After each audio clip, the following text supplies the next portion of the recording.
Hey everybody, welcome to another edition of the LionHeart Radio Side Show. I'll be honest, I didn't know how this one was going to go, and I was pretty nervous to put it out there because it is a little bit different than our normal content. But to be honest, the feedback that we got on the first show was overwhelmingly positive. It seemed like people genuinely appreciated the realness, I guess, the rawness of what it is that we were talking about. And, I think that when you look at success and you look at athletics and, the personal development world, there's a tendency to want to sugarcoat it. And the reality is that that's almost never the case. The reality is that it's actually much more up and down than that. There's a lot of highs, there's a lot of lows, and there's a lot of things that don't work out in the process, and despite the fact that you do everything right.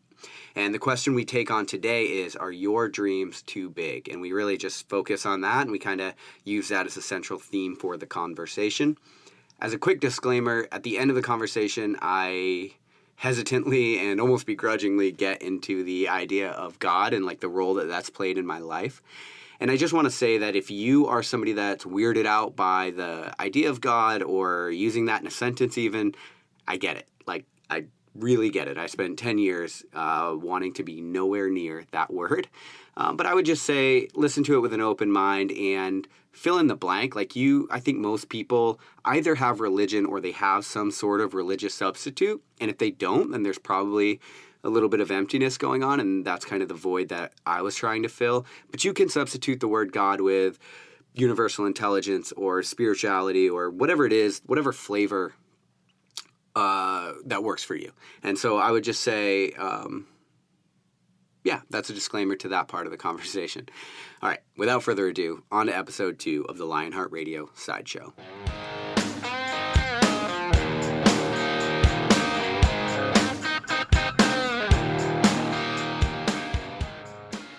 For the 20th, 30,000th time recording for us. I know, right?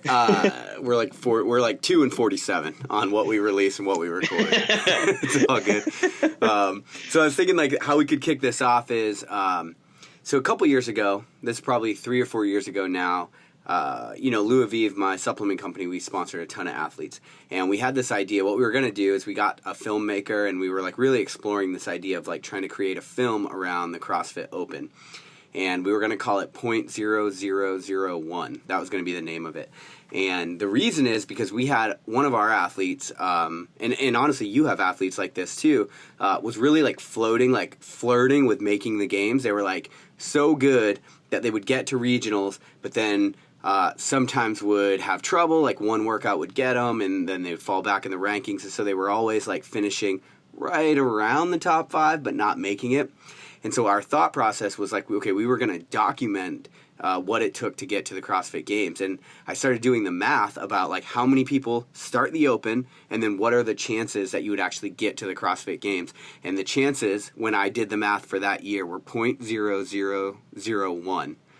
That was the percentage of people that started the Open that actually made it to the CrossFit Games, which is why we were going to call it that. But it's funny because you and I, before the show started, we were talking about like, should you pursue your dream, even if it's crazy, even if it's ridiculous?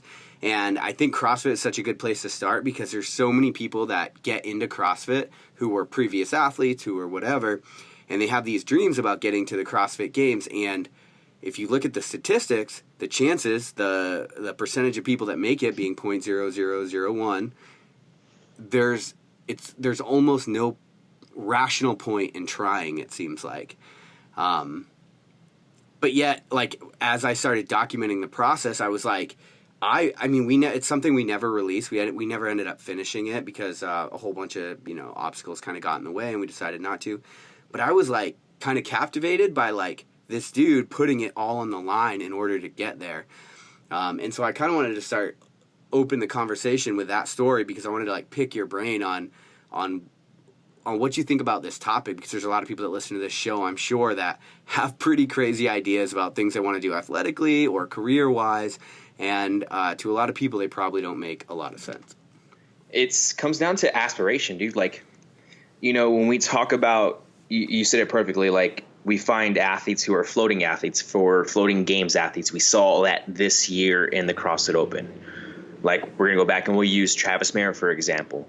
Travis Mayer is a floating games athlete when he gets to regionals, right? It's never a prediction that, hey, this athlete's going to go ahead and crush the regionals and go ahead and make it to the games, like athletes like Matt Frazier, Bent Frykowski, guys like that. That seem to make it every year. That seem to make it everywhere. Exactly, right? But for some reason, though, again, when it comes down to CrossFit and the luck and the pull of the athlete and the luck of the athlete, not just the luck, but the skill of the athlete, it comes down to like, all right, what kind of bubble athlete are you? Because maybe one year you're going to be able to smash all the workouts, and there's going to be a couple iffies where you don't know too sure, but you know for a fact, like if you just get through them, you're going to qualify. And then you got years like this year where we see Travis Mayer, who pretty much bonked the bench press workout, like Linda, where when he saw that, he probably knew that, hey, like I have to finish I have to be on my A game if I'm going to make it to the games in all 3 days, because I know that this one workout can screw me because of the fact of some of the other workouts probably weren't not we're saying, like, again, when we talk about these top level athletes, like these athletes are phenomenal, like give them all the respect for all the hard work, but it just comes down to those little small things and details that we see where now it's like, okay, that's what's going on. So it gets down to this now, and the question I want to get to, Rick, is the fact of how big is too big of a goal? Yeah, right. And that's what I also want to get to the bottom of, because go for it. I'm sorry. You and I, we're not strangers to setting really, really big, ambitious goals. And sometimes, honestly, like even for myself, I'll go ahead and I'll set these like really, really audacious goals, and I'll get like in the process of going after them. And I'm not someone that's averse to hard work at all. I fucking love working hard. I like the process. I have no problem grinding it out. But sometimes, like, you set a goal that's so big, and the thing is, when you set really big goals, it forces you to level up as a human, level up your game, whatever that is, to really work on weaknesses, things are going to have to change in order for you to get where you want to go. And I even find myself sometimes, like, just looking around and being like, fuck, I'm really overwhelmed right now. And then that was like the thing that we started talking about a couple weeks ago. Is like, you were talking to me about your race schedule and my race schedule, and we were just like, fuck, man, that's kind of what like brought this together was this whole thing was because of that conversation that we had. Right. Because of the fact that we were like, there's a lot of these podcasts being put out of dudes that are elite athletes, and this is how I train. Yes, I have a family and everything else like that. But at the same time, that there wasn't really no one really coming out like middle of the pack guys like us who just do this for a living. To one, we chase that pain, right? We chase that goal, and we understand that there's a certain limit that we only can put forth towards chasing that goal due to lifestyle. Right. And what we do, right? And so that's where it kind of comes down to now is like, what is it that you are working towards so much that you're sacrificing so much more to reach a goal to be 1%?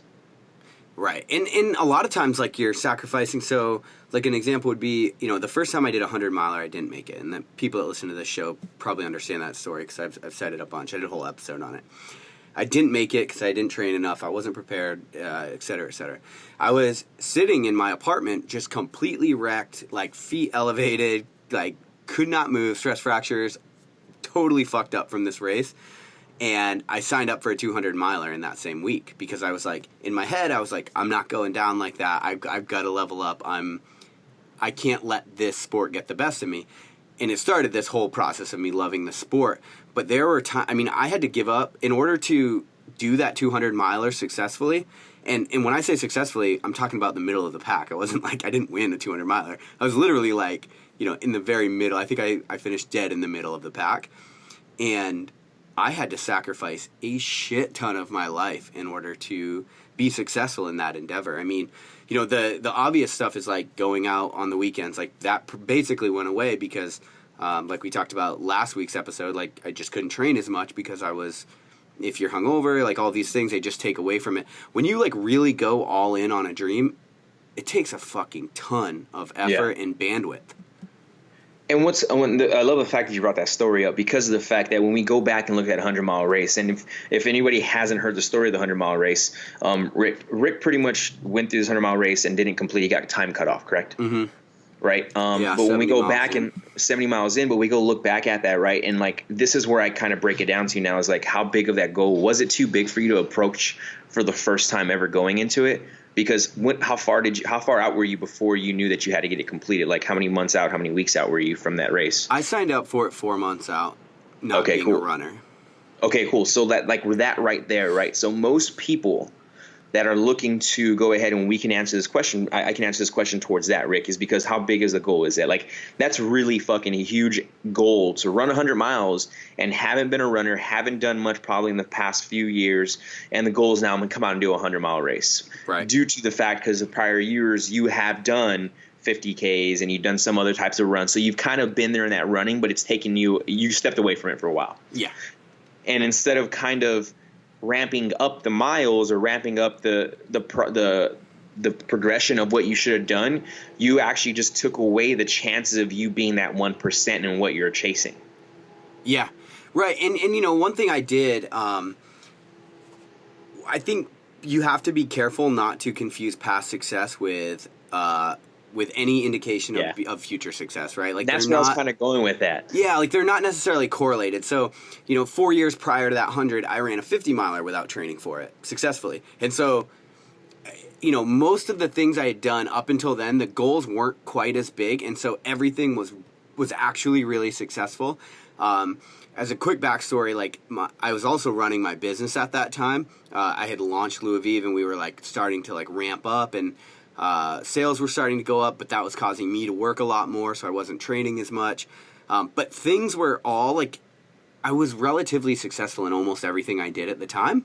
And I took that as an indication of, like, my ego just got the best of me. And I was like, I'm literally capable of anything. And that is the mindset that I brought into it. And that can be powerful up to a certain point. But, you know, Forbes, like the magazine, had a podcast, the 30 Under 30, had reached out to me. They wanted to do a feature piece on me on that same month.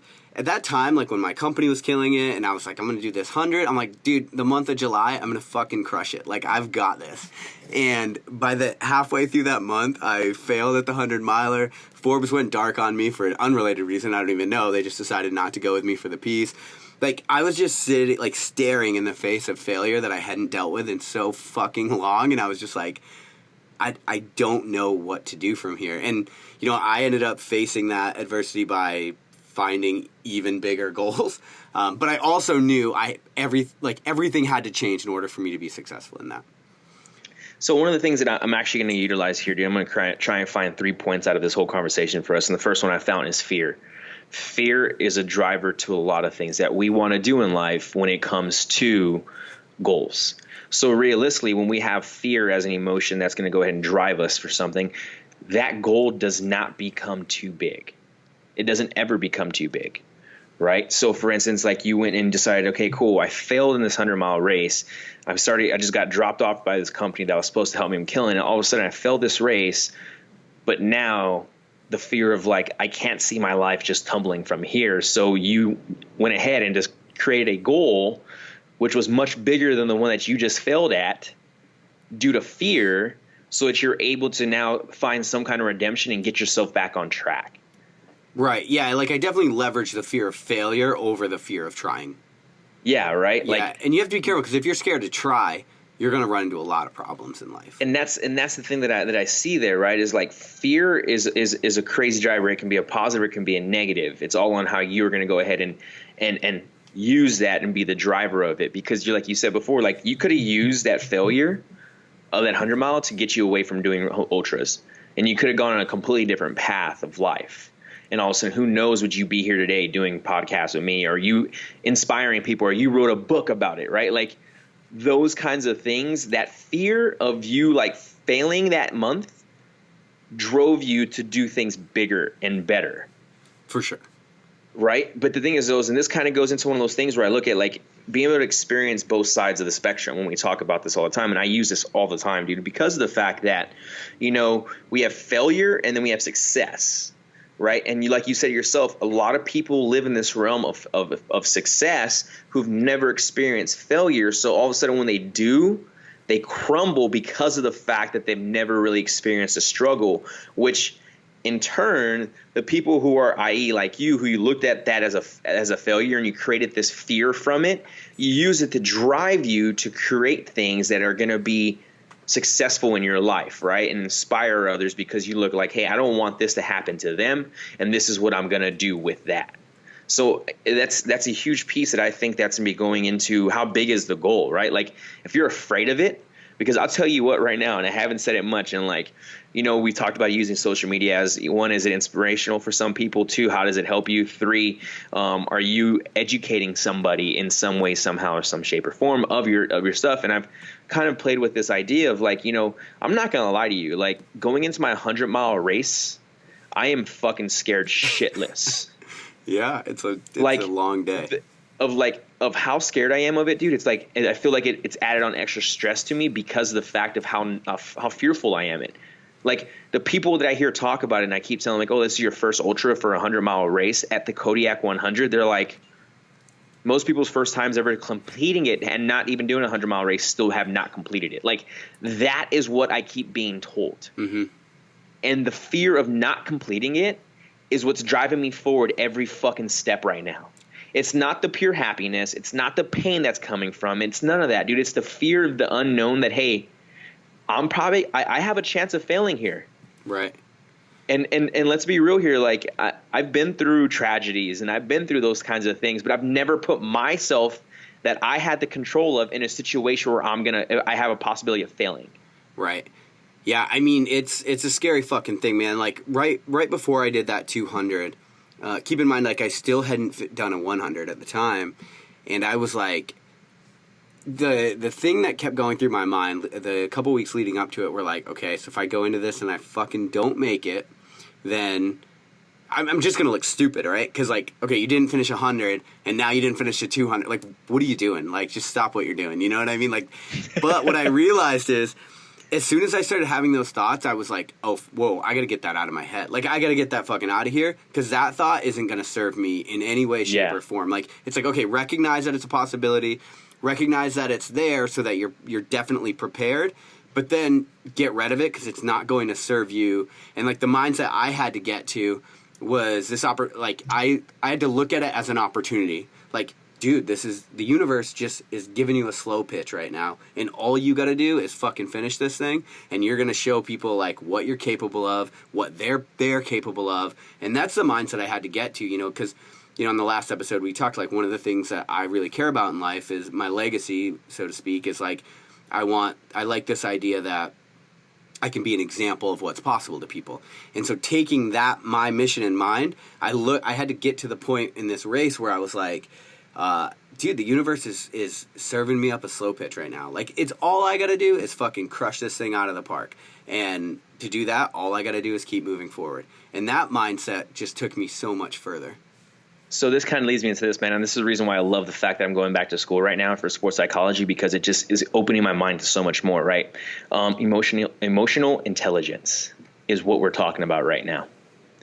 Being able to be aware of what's going on during that time period, right? Of our emotions, of our mind, because this is one thing I really do believe in, and I don't know how people can take it how they want, but, you know, emotions are fucking real, and they are a huge driver for a lot of things in our life. And a lot of people don't think that. A lot of people think it's the opposite of, no, emotions don't drive us to do things, when realistically, like, our emotions fucking drive us to do everything. And if you haven't read Ryan Muncie's book, Fuck Your Feelings, he talks a lot about how the emotion is the key driver to a lot of things that we do. So being able to look at emotional intelligence as a whole, right? And if the person, and not just in an ultra, but just in life in general, and just in what's going on. I got asked a question this week of like, hey, you know, when you think about emotional intelligence, what are some of the things you think about? And I've thought of them, and they are considered skills. To increase emotional intelligence, I believe that the skills that we need to be able to do is, one, be aware of the emotion that we are actually creating at that time period in that space. Two, learning how to manage that emotion, right? Mm-hmm. And then three is going to be able to delegate which way you want that emotion to go. Is it going to be a positive or is it going to be a negative? Because of the fact of, all right, from there, the next skill that I believe that you need to be able to do is actually be able to turn it into a positive emotion. Because again, when we get into delegating it, that's where shit gets really real, right? Like you talked about it, right? Let's say you're on your 200-mile race and you realize like, I can probably finish this. And then a certain emotion came over you of happiness, right? And you were able to be aware of it. And then from there, you were like, all right, cool. How am I going to manage this? I can either manage it and create a high to where I blow myself out and have a possibility of not completing this race, or I learn how to manage it and delegate it to being like, okay, how can I attach it to other things that are not just internal but also external to continue pushing me? Yeah. And then from there, that fourth skill comes into where you utilize it and turn it into this positive emotion of continue moving forward. And I think a lot of people miss the mark on the aspect of really trying to going through the steps, the process of the steps of emotional intelligence to really understand like what we are capable of.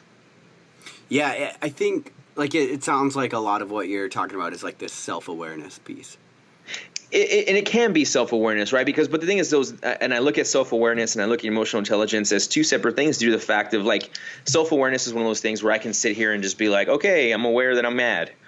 That's cool, right? Or I'm aware that I'm cold or my foot hurts or stuff like that. But like really being in tune like with that side, and we've talked about it before, right? Like having a spiritual experience and having a spiritual connection with the mind and body does help increase your overall success rate in these goals that we set up. Yeah, so it's a little more than self-awareness. It's like being aware of, one, how you're feeling and what emotions are coming, and then also how those relate to what you're trying to do currently, right? Yeah. And that's the thing. That's a great point. Like you have to be able to manage, like I always talk about managing the highs and the lows, like especially in a marathon. It's like when you get really low, there's going to be a huge part of you that wants to fucking quit. That's ultra marathon, but that's life. Like there's going to be like lows that are just going to happen. And like for me, I know in those moments, like to manage it, it's forward progress. Like just keep moving forward, just keep taking another step, no matter how slow, painful, no matter what obstacles, no matter what, just move forward. Because I know the low never lasts, right? Like you'll always get out of it in some way. And then, the same thing when you're high, like when you run an ultra marathon, especially like when you run all the way through the night and the sun comes up, there's going to be a huge like runner's high that hits you, and it's going to be very tempting to start running much faster. But what's going to happen is you're going to run everything that goes up always comes down, and so you're going to run yourself into a low. Same thing with life. Like every once in a while, dude, shit's just going to go right, and you're going to get kind of manic. Like you'll get really, at least I know I see this in myself. It's like, I kind of went through this a little bit last week. It's like all of a sudden you start seeing like things are actually kind of working out better than you thought, and then that momentum starts building, and you start getting too happy. But it's like just know that bitch is going to come back down. Like you're chalking up on the roller coaster, but don't worry, she's going to come down. And so you have to figure out ways to manage the extremes so that you're not like always living in them, I guess. Well, and that's the thing though, right? Is the fact of like people look at life as life or death. So it's either one or the other. Either I'm living fully or I'm completely just fucked, right? And no one really experiences like, hey, you have to be okay to be in the middle. That means having pleasure in everything around you. Not everything is all about like life or death. And unfortunately, people that come from the military have that mindset, right? And like I'm a big person of it, right? Like I said it before, right? Prepare for the worst, hope for the best. Yeah. Like that's living life or death. But I have learned to control that emotion and have turned it into being like, all right, cool. Like, yes, I understand life or death. But I also understand of being present this time and moment and be able to manage that emotion so that I am not doing this spike that we're talking about on the graph and then having this big old drop. Boom. It's the same thing too. Like, we talked about this too before. Like I talked about short-term and long-term goals, short-term temptation and long-term temptation, right? Temptation, I'm sorry. And what ends up happening is the people who get these fast gains and these fast just the fast aspect and where they just get it all the time, right? For instance, we'll use someone who last week they're 144 pounds, this week they're 138 pounds, right? That is short-term gains. That is short-term weight loss because now you just create a spike on it. And now what's going to happen to it? It's going to go ahead and drop right back down compared to how is this going to benefit me for the long term in general? And I think if we're able to look at every single experience that we create, especially one of our goals, right? When we look at, okay, cool. how big is this goal and is it too big? And how is it going to go ahead and set me up long term instead of setting me up right now short term? Because we see that sacrifice every single time. People will sacrifice a lot for that short term goal, feel really cool, and all of a sudden you see them drop off. Compared to now people who, I'll use myself for an example, right? Like, and the reason why I'm going to use it, I'm not saying I'm fucking perfect because I'm not. But for instance, like, even with creating a long term goal, there is still a possibility of failure. Mm-hmm. Right, that's what we know now. But with short-term aspects, the possibility of failure has just gone up tenfold. But at the same time, the risk of the reward goes up high also, right? Of completing it. Right. So like when it comes down to it, it comes down to like, you know, is it okay to live in those two worlds?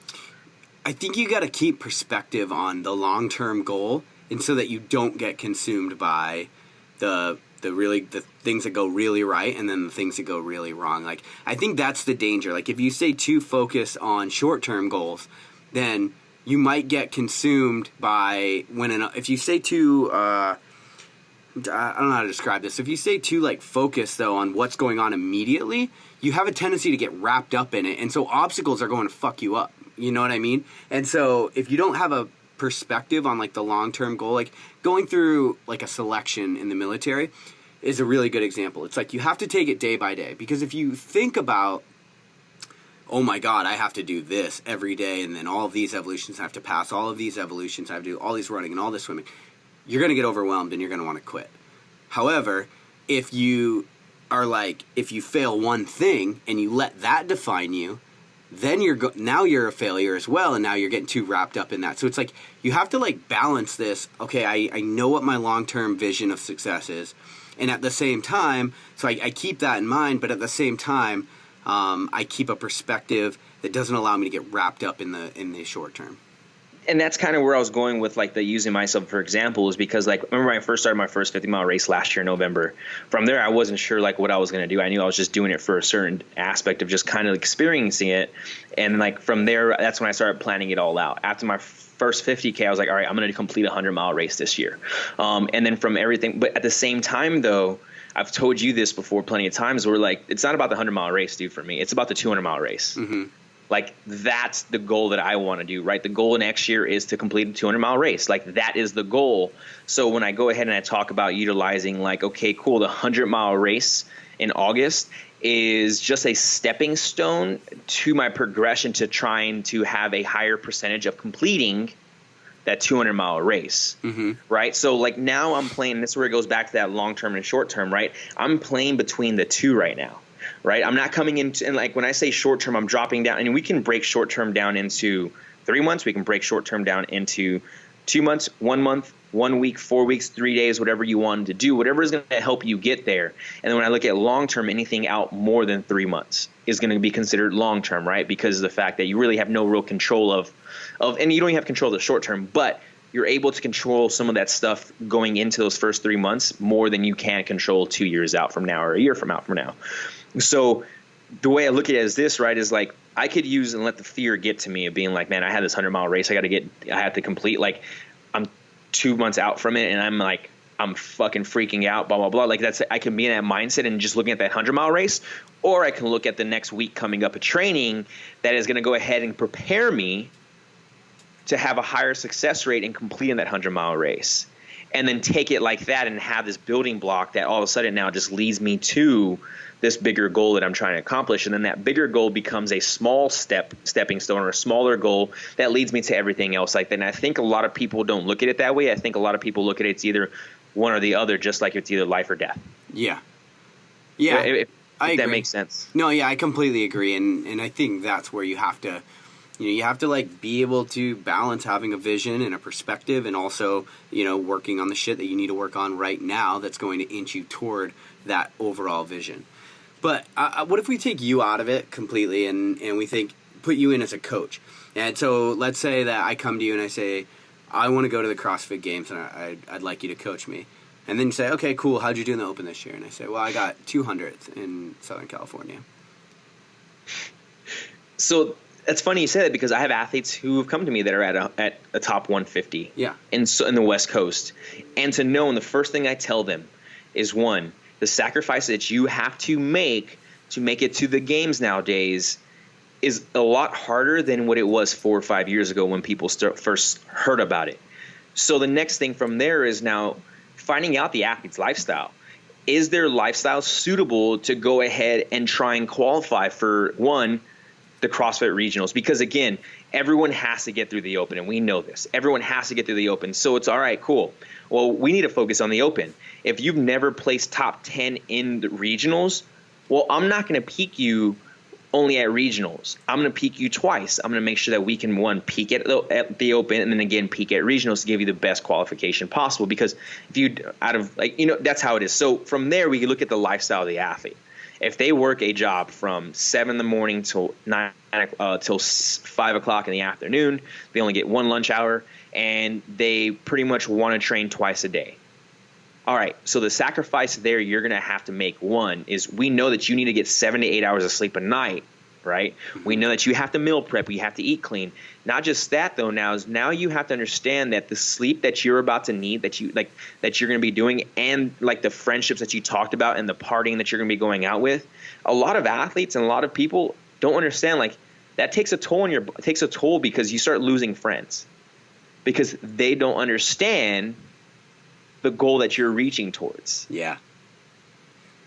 So now it's like, all right, cool. Monday through Friday, I got to be at work at 7. I'm done at 5. I got to be back in the gym by 6, done by 8, home by 8:30. I got to be asleep by 9:30. So I'm awake to be in the gym now. If I'm doing 2-a-days, in the gym the next morning by 4:30, right? Again, like, it's one of those things. And then from there, we got to look at, all right, well, what's your athletic background? Realistically, like, what's your real athletic background? Like, do you have the traits that are foreseen right now in the CrossFit community as to be that high-level athlete, i.e., where's your strength numbers at? Cool. Where's your conditioning at? Oh, what kind of athlete were you in when you were younger? Were you an aerobic athlete? Were you an anaerobic athlete? Like, those are the kinds of things. Do you have any technique, years on barbell and weightlifting? Because now, realistically, yes, do you need to be strong in CrossFit? Yes, relatively, right?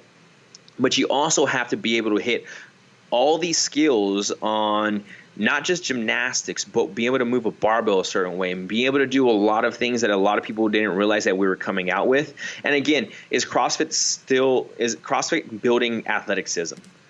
Yes and no, right? The athletes coming into CrossFit and making it further in CrossFit, who came and played different sports and were athletic, are now coming into CrossFit and actually doing really well due to the fact of they had prior athleticism coming into it. It's hard to see athletes who just come into CrossFit, do CrossFit only, and can't qualify, right? Because they don't have those athletic traits. Second, what is your competitive nature? And where do you come from in that competitive nature? Like, have you been at high levels of national championships in college? Have you been at national championships in high school? Have you been able to do any of these kinds of things to know when you get put in a situation where you have to now, you're sitting 10 points out from 5th place, right? Do you have that kind of, that kind of maturity level as an athlete and as a competitor to come out and do you and still be able to pull off that win, or not pull it off, but be able to be in that position, because a lot of athletes don't have that this day that are CrossFitters. So now you have to look at it as like, all right, cool. It's not just building the athlete in the gym. Okay, cool. Your strength numbers are there. We got to increase your aerobic capacity. No, it's like, all right, we got to go ahead now and build maturity in you as an athlete as a whole outside of the gym, so it improves that at the same time. And that takes a while. It takes 2, 3, 4, 5 years. Depending on where you're at on that spectrum. All right. That was dope. That was perfect. So this is, I want to unpack that a little bit. So the reason I wanted to go to the CrossFit Games is because it's such a fucking unrealistic thing to try to get to. Like, because it's 0.0001 as of like 2 years ago. It's probably even way bigger now. So I want to unpack that, because I think those points, those things that you just brought up are like super applicable even if you're not trying to do CrossFit. So the first thing you talked about was like sacrifice. Now this is huge, because if you have a big ambitious goal in life that's unrealistic, quote unquote, because the chances aren't good, what's awesome is you have to be realistic about all of the lifestyle factors in order to get to this unrealistic goal. So you talked about like controlling all of these. You have to be realistic about how much sleep you're going to get and how many friends you're going to be able to keep and what your lifestyle is going to look like. if you want to get to this unrealistic goal, you need to be realistic about the things that you need to sacrifice right here, right now, in order to get there. Especially some of these, and especially some athletes who have families, to know that, hey, guess what? Like, you're not gonna be able to hang out with your wife as much as you want to. Like, to make this sacrifice, to really see this place go in the right way, is like, you won't be able to stay up no longer than 9:30 at night to watch Netflix with your wife. Right. Like, you are now in bed. Like, you only get to spend now, instead of spending all evening with your kids, you're spending maybe 30 to 45 minutes with your kids. Like, those are the kind of sacrifices that happen, right? And then it's mind blowing to see that, people are willing to do that. Yeah. People are willing to do that for that 1%. And that's all. I mean, it's inspiring to see people that are willing to put it all out on the line. But then, you have to balance that with what you and I talked about last week, which is this idea that if you give up everything and you're successful in that goal, is that success going to be enough for you? Like, is it going to be enough for what you've given up? So yeah, let's put everyone in a spot here. Like, so let's say for a full year, right? You've trained twice a day. You've gotten all the stuff in. You got through regionals, or you got through the Open, right? You qualified for regionals, top 15 in the West Coast. All right, cool. Now you go to regionals. You've trained really well for it. Now you've completed and you qualify for the games. That day that you qualify for the games and you look into the crowd and you have no one there, like you've talked about, like, is that worth it? Yeah. Or right. is it worth it to be like, I'm a games athlete? Like, that's where it comes into play, right? And that's where it comes down to, like, what are you really willing to sacrifice? Are you willing to sacrifice, hey, A, B, C, and D, and doing this? Mm-hmm. And again, like, we have a lot of games athletes out there, and we'll use, like, for instance, like Rebecca Vong. Like, you look at her supporting her family, right? And you see all that stuff, but she has a very good job of balancing and sacrificing ways in certain different aspects of life. A lot of these CrossFit Games athletes do, but then we also do have a couple CrossFit Games athletes who pretty much put it all on the line, and that's it. Yeah, it's possible. Like, it's completely possible. You just have to be realistic about, like, what it's going to take. That's what I think's great about what you said. And I think that's the realistic part of it, is like, okay, cool. Like, realistically, you're going to sacrifice a lot, and you have to be okay with it. Like, consciously and subconsciously, you're going to have to be okay with it, because some people, it does bother them. I know a few athletes who, like, I want to go ahead and try and be a CrossFit Games regional athlete. But at the same time, though, I love enjoying time with my family and doing all these things, being outside, and want to go have fun, do A, B, C, and D. And it's like, okay, cool. Like, that those two, can they work? Yes. But you trying to reach the CrossFit regionals now is going to take a little bit longer. And I think that's the fact that you have to understand. Like, we can balance this all out. Mm-hmm. Right? You can balance it all out and make it happen, but it's just not going to happen as fast as someone who's going to go ahead and sacrifice every single thing. And I can be completely fucking wrong, and somebody can be, no, I'm balancing my life out perfect. And we have that. Again, like, I keep saying that, we do see it, but unfortunately, those, like, a lot of people end up choosing something of that is not really that meaningful and doesn't really carry a legacy for yourself down the road, compared to as if you're like, hey, look, yes, he's inspiring due to the fact that he balances out his family, his life, his work, and his love for fitness. He balances all across the board, and now he has a support there, compared to, like, I just keep going back to that because of the fact of, like, the reality is it's going to fucking suck to go ahead and do it. Yeah. And it could be, you have a 9 to 5 and you want to be an entrepreneur and you want to quit and do your own thing. You got to be realistic about what the lifestyle hit you're going to take. Like, do you have a family that you need to support? Like, all of these things, like, unrealistic goals are, in my opinion, it's completely okay. And I think that I personally, like, am of the belief that there's no goal that's too big. Like, if you have it in your heart that you want to do something, then fuck it, you should do it. However, in order to be successful in that thing, like we're talking about right now, like, you need to be realistic about what it's going to take to get there, what you're going to have to give up. And if you do give those things up and you are successful in that thing, what does that mean for your life? Like, then what does your life look like? Because, like, it's perfectly said, if you look up in the stands and nobody's there, well, congratulations, you're really good at exercising in place. And you have no fucking family or friends. Like, that's a real thing. Like, I've seen myself go down that road before, and I've seen other athletes, and it sucks to see. So it's good to be, you have to be realistic. The second thing you mentioned, or you have one more point on that? No, go for it, man. You're good. The second thing you mentioned were the traits and the characteristics, like the mindset and the maturity, all of these things. One of the things that happens when you have a really big goal and you put it out into the world, one of the things you'll hear commonly said, like from the personal development crowd and the success crowd, is like, don't listen to that voice that says you're not good enough. I have a different take on that. I think when you have a really big goal and there's some voice inside of you that says, like, you're not good enough for this, you should listen to it, because you're right. You're not fucking good enough for it. You need to change in order to be good enough for that thing. As you are right now, you are the results you're getting in life. This is another thing Ryan Munsey says. You are perfectly positioned for the results you are getting in your life. You deserve all of them. Like, however successful you are, it's because that is how good you are currently. And so all of those characteristics and traits, you need to start leveling up in order to be successful. So, if you don't have that temperament of being a national level athlete already and you're trying to be a CrossFit Games athlete, you need to figure out ways to foster those. You need to hire Don for Mentality Wide. You need to hire you for programming. You need to start competing, because you need to put yourself into situations where you realize how shitty it is, because a competition is almost never a perfect day.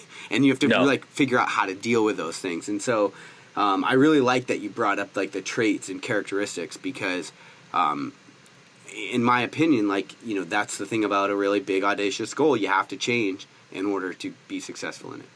And that's I like how you brought that up, dude, as the traits, because I had someone hit me up just recently. They're like, hey, what do you think about me being 167 pounds and trying to qualify for the CrossFit regionals? And I'm like, is it possible? Yes. Anything's fucking possible. Yeah. Is it doable?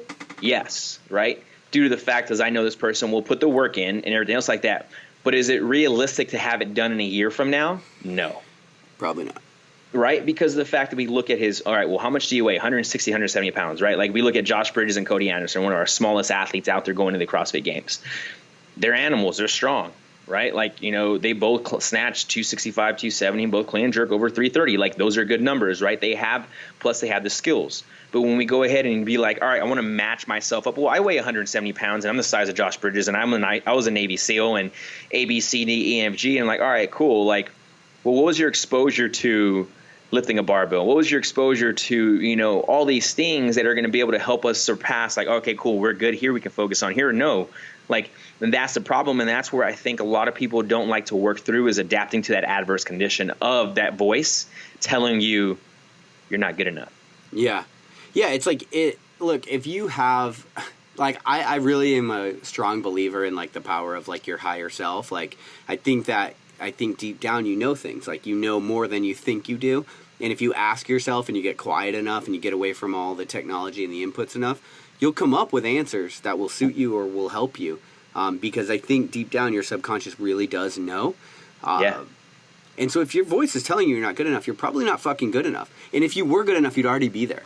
And so it's not that it's a negative thing. It's not like, oh, you'll never be good enough. It's that you aren't currently. And so now you need to figure out realistically, what do you need to do in order to get there?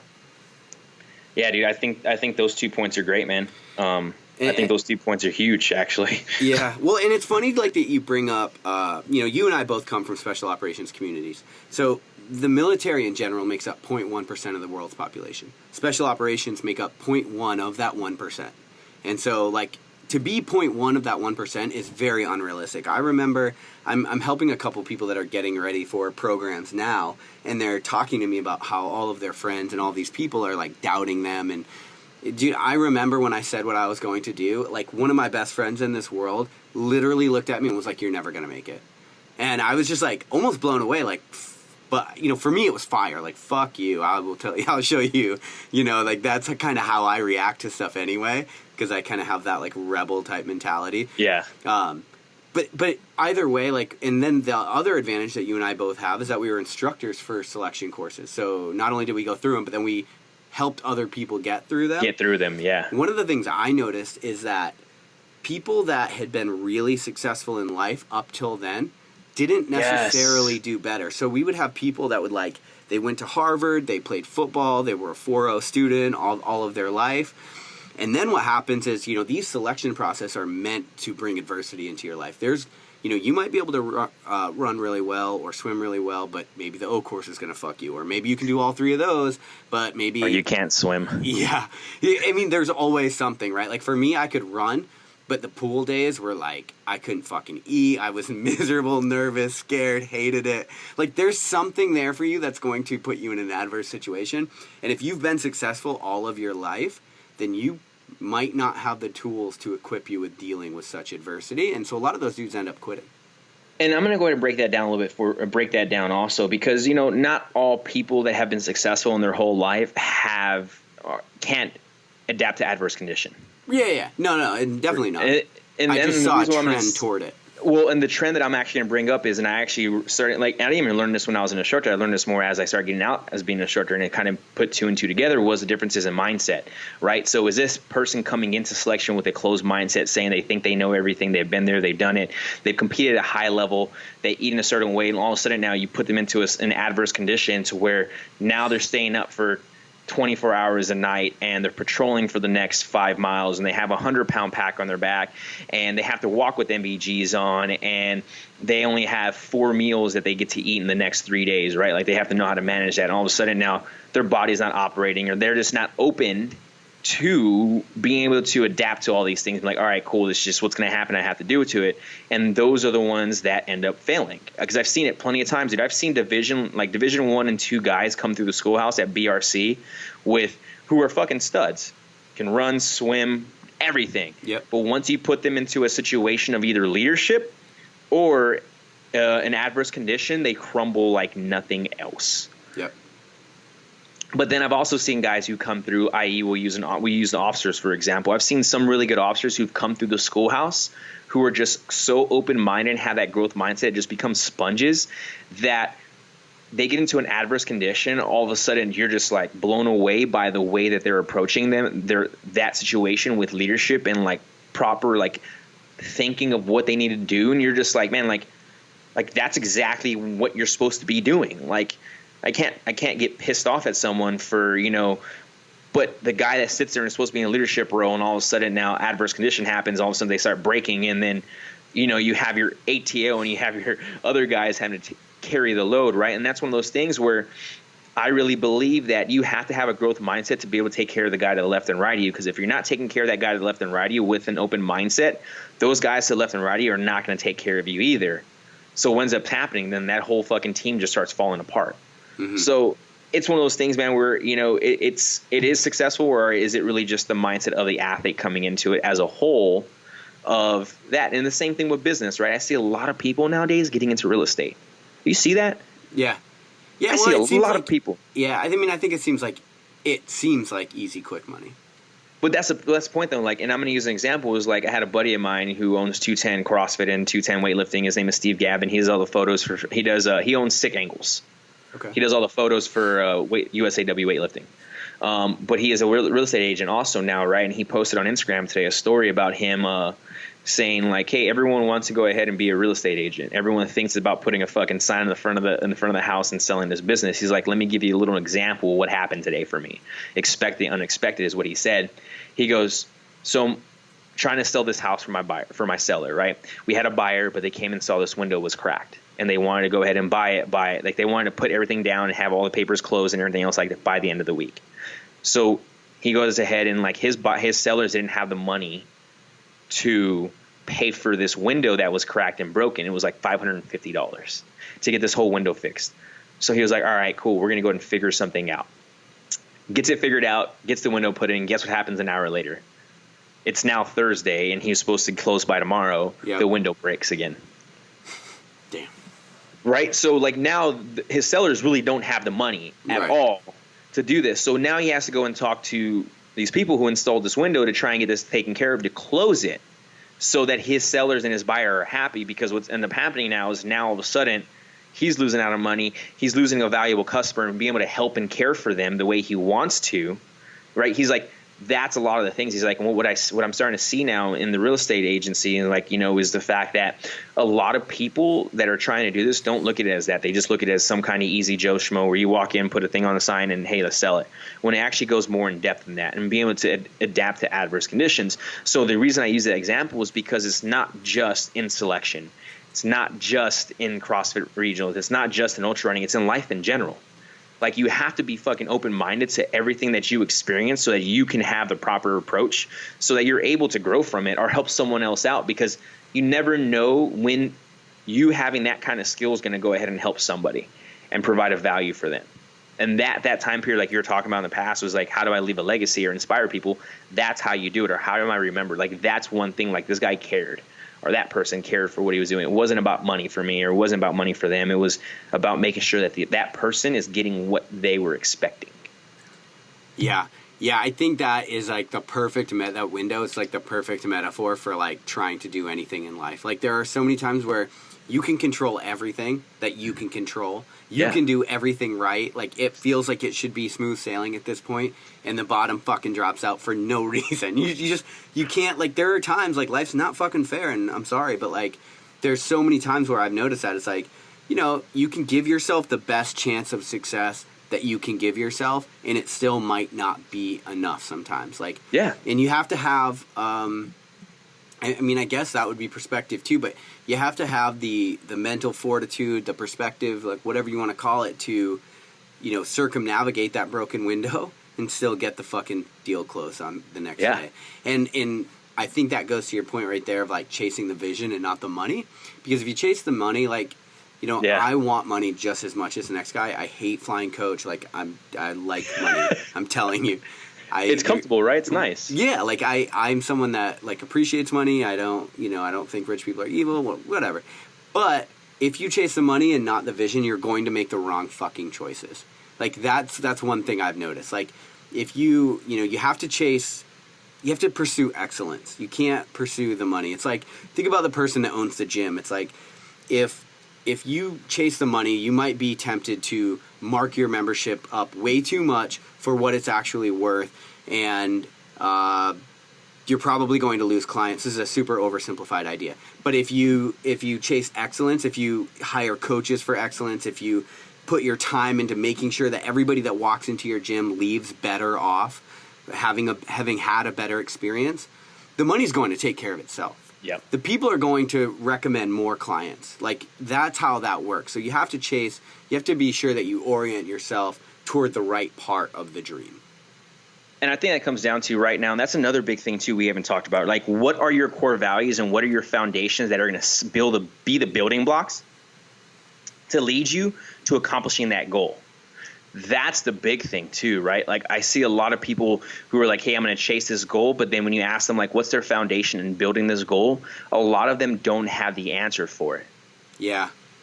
You have to know who you are before you start chasing that dream, which is funny because I'm writing a book about this right now. And I haven't talked about it yet. Nice. I'll talk to you about it sometime. But you have to. I like how you're like, God damn it, why are you going to talk about the stuff I'm doing? I know. It's perfect, though. It's that's how the universe fucking works.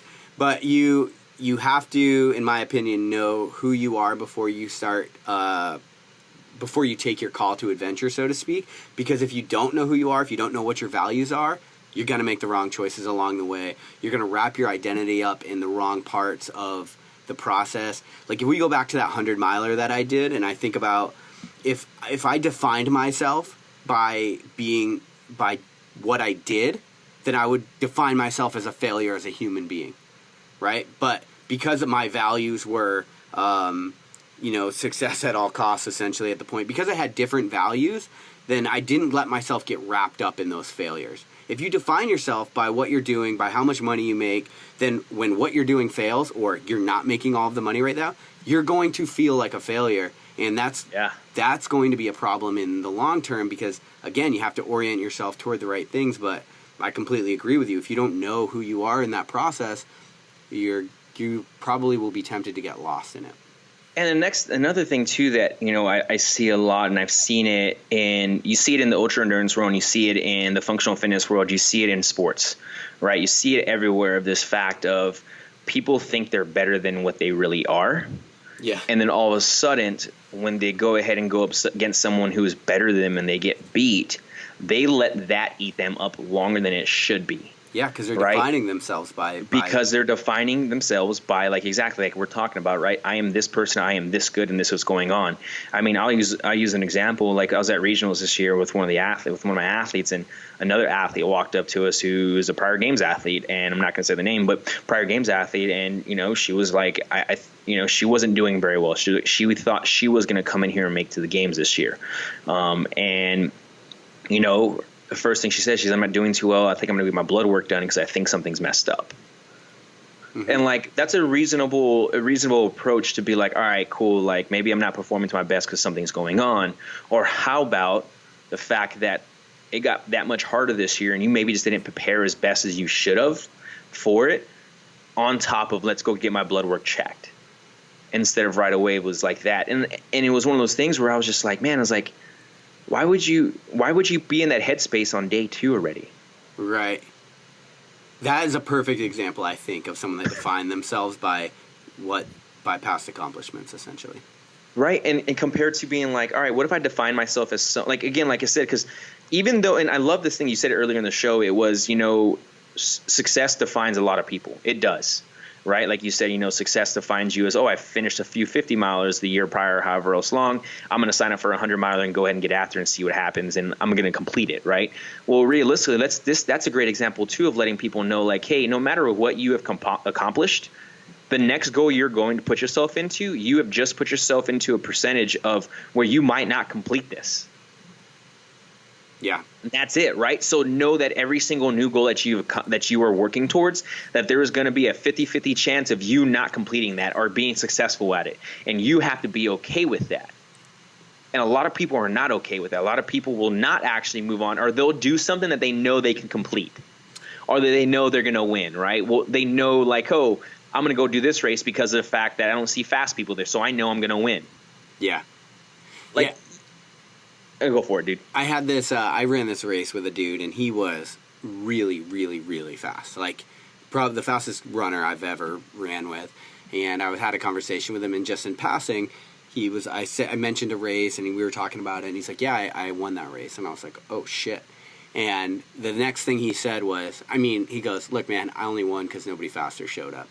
And I was like, that is the attitude to have right there. Like, to know... Yeah. Right. And if you define yourself by the right things, like, let's say define yourself by being a good dad, by being a hard worker, by these values that matter, when you have a bad day on the competition floor, it's fucking gonna be okay. Like, you can keep it in perspective. You don't need to, like, start freaking out and losing your identity because you're still a fucking good dad and you're still a hard worker. And there's a difference between, like, your kid getting injured and you having a bad day on the competition floor. Like, those are two separate fucking incidents to where, all right, cool, my kid got injured. I'm freaking the fuck out because I'm not sure what's going to happen with him. He's in the hospital doing whatever else, compared to I took last place on that fucking CrossFit workout, or I took last place at that race. Like, get the fuck over it, dude. That's cool. Like, that's manageable, right? You're everyone at home. You're still breathing. You're still eating. You still have your family. But I get it now. Like, you're not sure how to approach or how to handle this adverse condition because of something that has happened to your loved one that you have no control over. Yeah, is kind of where I'm going with that, right? And at the end of the day, it's like, all right, that is where you want to put your energy towards, compared to putting your energy towards somebody who is, or compared to putting your energy towards an event like a workout or a race where, oh yeah, I took first place, but there wasn't fast people here. I took last place because there was a whole bunch of fast people here. Like, or I just took last place. Like, okay, cool. Like, it happens. I took last place. Whoop-de-doo. Like, you're still out there competing. You're still out there. You still have the courage to go out there and do that. Like, that's fine. Yeah. Don't waste energy on that. Yeah, I completely agree. And it's like, yeah, I'll tell you, like, the thing that I haven't actually told this story like that much at all, but the thing that, like, makes this point hit home for me is that last year, by all metrics, like, it was the most successful year of my life. So last year, I wrote my first book. I'd always wanted to be an author. I ran 10 ultra marathons, including a 200 miler. I ran 2 marathons, also the Boston Marathon, which was a lifelong goal. So that's 3 lifelong goals. Started a charity that I actually completely loved. What else? There was some more shit in there. Grew the podcast by 300%. Released a bi-weekly show. kept a relationship with a girl that I wanted to marry, kept my supplement company alive despite the military moving me to another state. Got Sailor of the Year in the military for the East Coast. On paper, it was the most successful year of my life, and I was completely fucking miserable. Like, I cannot tell you, like, how, like, awful last year was for me, like, as just mentality-wise, and, like, I just always felt like I was lost, like, everywhere I grabbed, there was nothing to grab onto. It felt like I was in fucking chaos all the time, and the reason is because I was defining myself by all of these things, and here's the thing, even if you're successful, but you define yourself by the wrong thing, you feel fucking empty.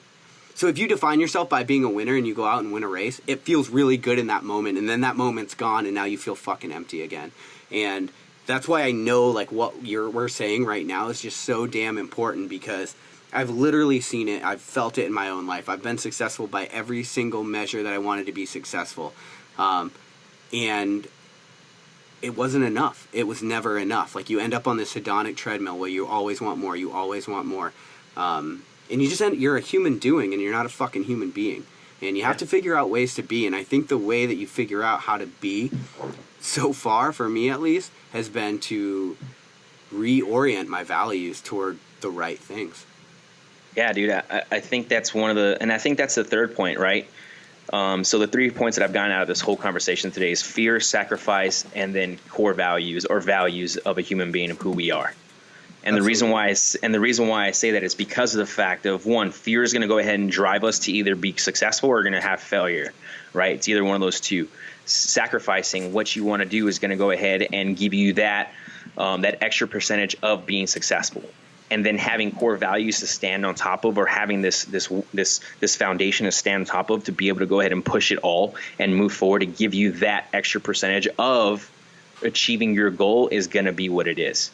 And I think that, again, like, fear is not a bad thing. And that's the problem a lot of people don't understand, is, like, fear is actually a really good thing, right? Like, I really believe that fear is a good thing. If you didn't have the failure that you had and the fear of pretty much what you were doing that time period was what was defining you, was trying to run this 100-mile race, instead of being like, I am Rick Alexander, this is who I am. You know, like, you say all the things that you just did, right? You didn't use those as defining who you are. You use yourself as Rick, if I don't complete this race, this is who I am. I'm a failure. And that was a fear for you, right? Yeah. So that kind of ties into that.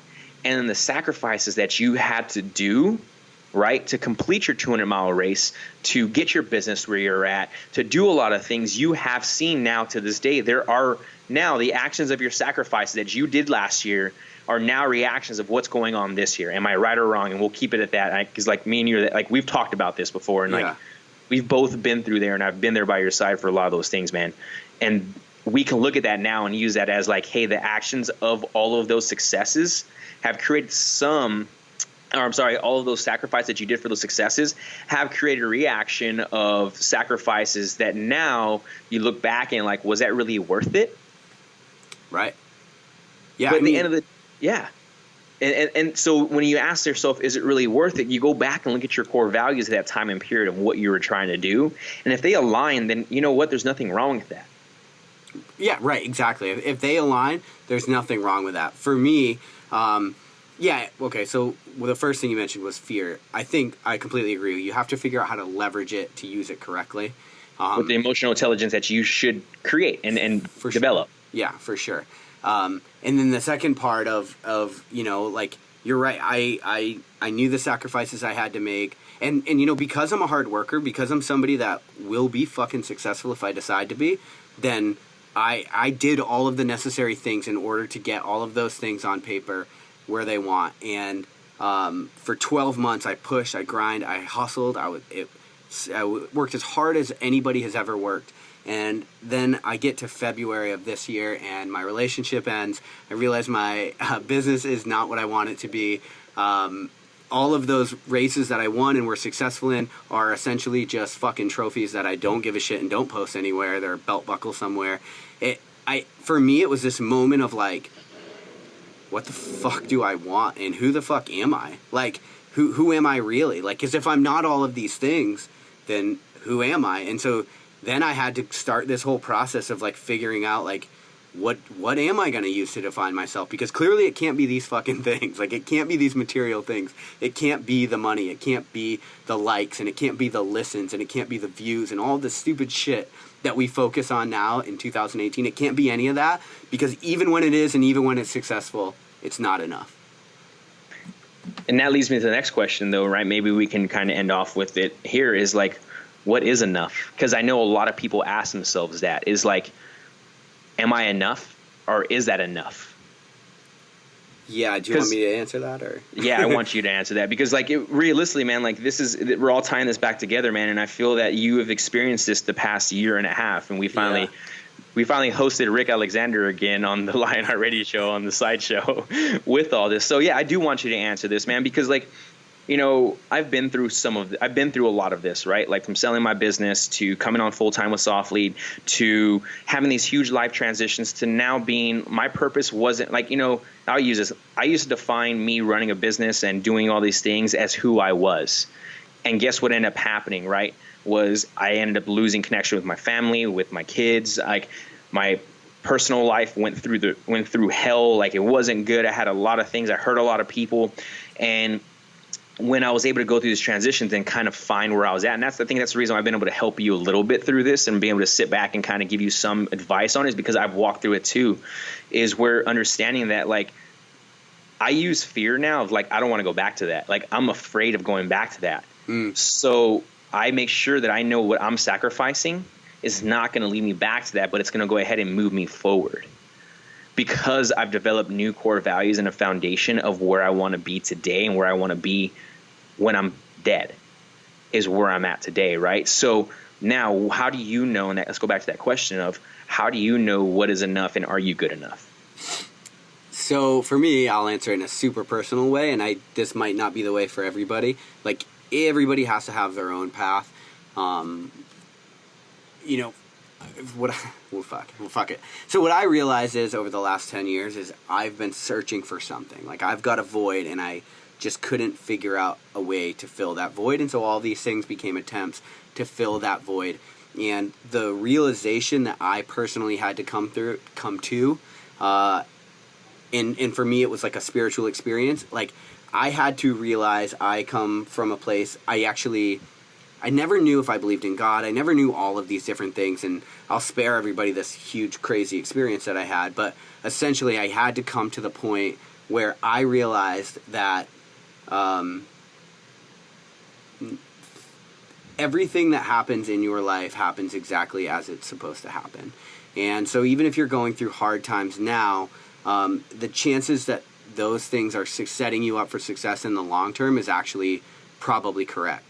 And so you have to ask yourself, not why is this happening to me, but why is this happening for me? And in order to get to that mindset, you have to realize that you have been created by a God, and that's where I came to. And in doing so, he knew exactly how I would be and what he was creating me for, and I am enough. And so there had to be this realization that regardless of any kind of outside stimulus, regardless of relationships, of successes, of money, of anything, like the bottom line is that I am enough. And, you know, that had to be where it started for me. I think that's huge, man. And I'm going to go ahead and use this. This is from Revelation 2:3. You have persevered and have endured hardships for my name and have not grown weary. I think that fits perfectly to what we are talking about right now.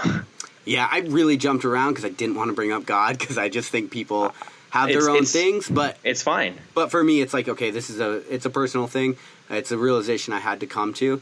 Without it, I would still be searching. I would still feel lost, and I would still be trying to fill that void. Well, and that goes into this place of like that, right? Like when I look at that and like you persevered and you've endured hardships, right? Like you, and then all of a sudden have not grown weary. You literally have grown to understand the hardships that you've been through, and you've been able to realize that you've actually persevered through them in certain ways, but now you're more aware of them to be able to handle them now on the front end compared to not knowing how to handle them at all. And I think that's where, again, a lot of people miss the mark, right? Is like they don't understand how to manage or grow from these struggles that they're going through at all. And I think if they can slow down, right, and kind of build this step or this process for themselves of like, all right, cool, like where does this line up with my core values? Like, what am I going to have to sacrifice? And when I sacrifice that, does it create any kind of fears that are going to go ahead and lead me from what really defines me or what my main purpose is at the end of the day? Yeah. I think that every single person needs to ask themselves like a really deep question about the universe. And the question is the fundamental slant of the universe one of good, one that is for you, or is it one that is against you? Is the world against you? And you really need to come to grips with what you believe about that, especially before you take really big goals on. Because if you believe that the universe, the fundamental slant of the universe is one of good, one of for you, then it allows you to keep more perspective when times get really tough. Because one of the things I realize, like, sometimes in relationships, all right, so relationships is a good one. Sometimes, like, you have this, when a relationship ends, I was just talking to my buddy, we were just on a work trip. Okay, this is perfect. We were on a work trip, and the second day into the work trip, his wife tells him that he's leaving him. And oh, shit. Right, and he's talking to me about, like, what to do and how to deal with it. And the thing is, when you have a projected future, when you have an idea of what your future is going to be, and all of a sudden it gets ripped out from under you, it fucking feels like the universe is against you at that moment. Yeah. Like, it really does.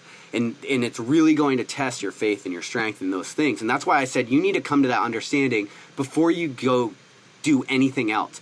Because if you realize, like, the realization that I had to come to is, even though you think this relationship is going to last forever and it's the best thing that's ever happened to you, deep down, like, sometimes you're never going to let that go. And so sometimes the universe has to fucking pry that thing away from you. And it sucks and it hurts. But if you believe that the fundamental slant of the universe is one of one that's good and one that's for you, it makes it a little bit easier. It makes it a little bit easier for you to ask yourself, why is this happening for me and not to me?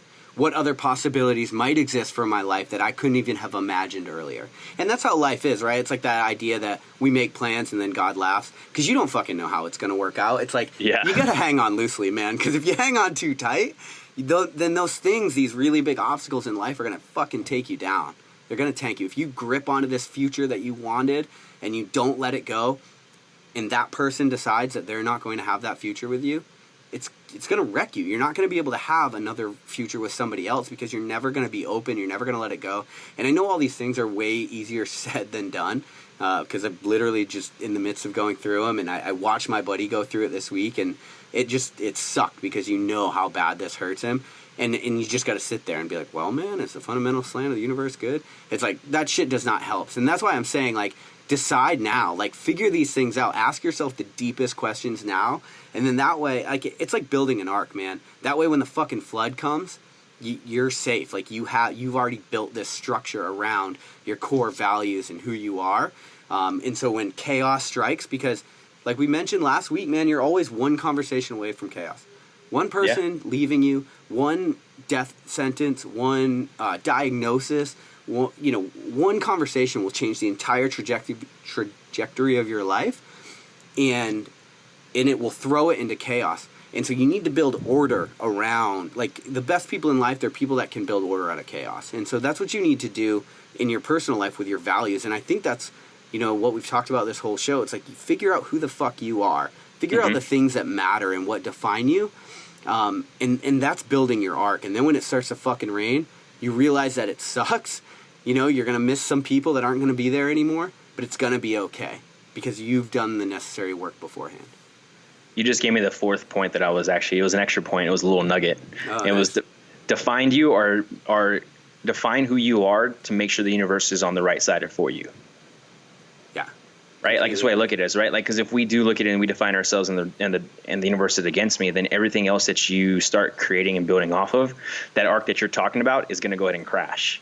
But if you can define who you are and know that, hey, the universe is with me on all of this, then I can go ahead and build core values that are going to go ahead and that are strong enough to provide, chaos that comes through when it starts to rain and everything else like that, with the sacrifices that you have to make at the end of the day.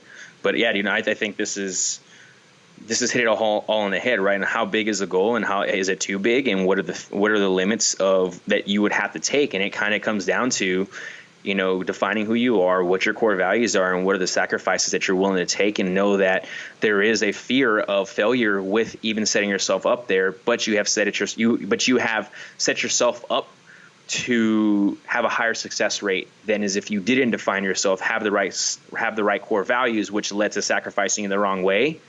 Because then right there and then, like you talked about, that fear of like, when I'm not sure if the universe is with me or against me now. Now your fear of my core values are not as strong as I want it to be. And then all of a sudden, man, like, is my family pissed off at me that I'm about to go do this goal or whatever else? And then all of a sudden now the goal of trying to complete this, the success rate ends up lowering and the failure rate goes up higher. And that is right there. The number one thing that you have to do is define who you really are in trying to manage how big is the goal when you're trying to achieve it. Yeah, I completely agree with all those points. I want to end with this question. So this is a question I wrote down on my phone, and I ask myself every single morning when things got really tough, and I continue to ask myself because it helps me keep perspective. But the question is life an adventure that you get to go on, or is it a trial that you have to endure? And if you can get to the point where it's an adventure that you get to go on, then everything will become better. Well, and that's where it kind of comes into the same thing where I talked about the life and death situation type thing, right? Like, anybody lives life or death. Like, is life a trial? Is this like, what am I doing creating my life, or is it going to lead me to my death? But if I can live my life as an adventure, then those two things don't matter. Yeah. And if you can not let the failures close you off to future endeavors, you know, if you can shoulder the failures and the adversity like we've been talking about this whole day, and still answer that call to adventure, shit, your life's going to be better than you could ever imagine. Fuck yeah. Thanks for listening to LionHeart Radio. I hope that the information from today's show will make you fitter, happier, and healthier. For the show notes of this episode and every episode, head to www.lionheartrad.io. Yep, just like LionHeart Radio. And please, if you have the time, head over to iTunes and give us a 5-star rating. It really helps us to know that we're on the right track in delivering you reliable information and value. As always, feedback is welcomed. If you have any comments on the show or like to suggest a guest, send me an email at rick@luavive.com. That's LUAVIVE.com. Thanks for your support, and we will see you next time. Bitch, I feel good. Don't I look stupendous? My shine is so endless, and shit you can do to end this. Even when I'm dead, niggas still gon' bump that chip shit. Coke, white, Escalade on cinches for you dipshit. So you won't forget this. Me and West nigga be the coldest. Cleveland is the